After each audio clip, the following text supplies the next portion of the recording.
बिस्मिल्लाहिर्रहमानिर्रहीम। अस्सलामु अलैकुम वरहमतुल्लाहि वबरकातुहू।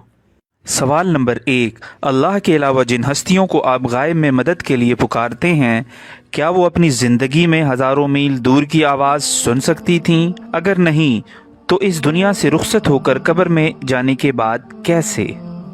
सवाल नंबर 2, बिलफर्ज अगर ये बात साबित हो जाए कि वो आवाज़ सुन सकती हैं, फिर सवाल ये पैदा होता है, क्या वो हर ज़ुबान से वाकिफ़ हैं? मसलन उर्दू वाला उर्दू में, पंजाबी वाला पंजाबी में, और पश्तो वाला पश्तो में, अरबी और फ़ारसी वाला अरबी और फ़ारसी में।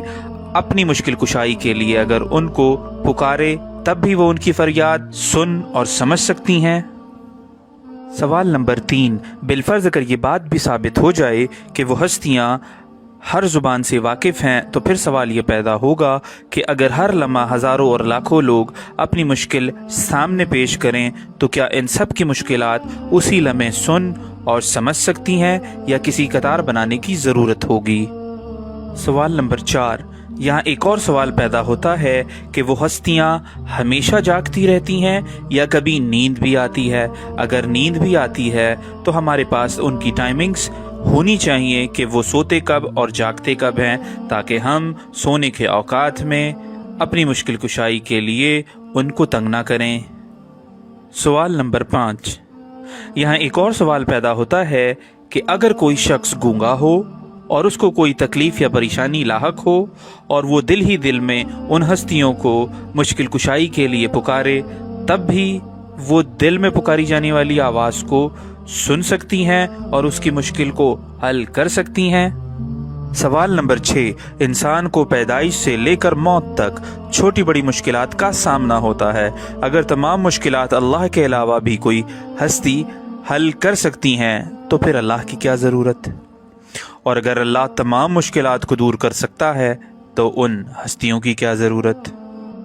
सवाल नंबर 7, अगर अल्लाह के अलावा कोई हस्ती तमाम मुश्किलात को हल करने पर कादिर नहीं, बल्कि कुछ इख्तियारात अल्लाह ने उनको दिए हैं, तो हमारे पास वो फहरिस्त होनी चाहिए कि कौन सी हस्तियाँ कौन से मसाइल और मुश्किलात को हल कर सकती हैं। सवाल नंबर 8, यहाँ एक और सवाल पैदा होता है कि अगर अल्लाह के अलावा कोई हस्ती इंसान को गायब में मुश्किल और परेशानी से निकाल सकती हैं, तो फिर इंसान को मुसीबत में डालने वाला कौन है? सवाल नंबर 9, या ऐसा तो नहीं जिन हस्तियों को हम अल्लाह के अलावा गायब में मदद के लिए पुकारते हैं, उनका काम सिर्फ और सिर्फ मुश्किल से निकालना हो और मुश्किल में डालने वाली ज़ात अल्लाह की हो? सवाल नंबर 10, तो फिर यहाँ एक और सवाल पैदा होता है कि अगर अल्लाह किसी को मुसीबत और परेशानी में रखना चाहे और वो हस्तियाँ जिनको हम गायब में अल्लाह के अलावा मुसीबत और परेशानी में पुकारते हैं, वो मुसीबत और परेशानी से निकालना चाहें, तो अपना फैसला वापस कौन लेगा?